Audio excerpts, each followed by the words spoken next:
and lovely. Welcome back to the kitchen with Chef Ricardo cooking program, guys. It's amazing to be in the kitchen all the time, giving you favorite dishes, your favorite food. But you know, my friend, you know what I mean, take a picture of a roast breadfruit in Jamaica, and he said the picture come and said, Chef Ricardo, this is the way how we do Jamaican roast breadfruit. So hopefully we can get the video very soon to put on the channel to show you how you Jamaican roast the breadfruit, and hopefully this will be a benefit to you guys, and hopefully you guys will love it. So you know what I mean, I did a video before, but we do the video which I did was roast bake the breadfruit in the oven. But you know what I mean, hopefully we can go to Jamaica and get some proper roast breadfruit served with some saltfish, probably some rundown. So guys, look forward for all of these video.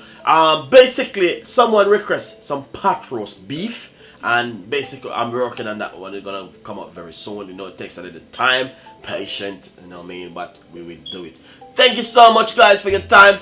Have a wonderful Christmas, have a wonderful New Year when it comes. We love you, and you know what I mean, thank you so much for the support towards the YouTube channel. Blessing and love and prosperity for 2015. Love from Chef Ricardo, and God bless you all, and see you next time. Bye.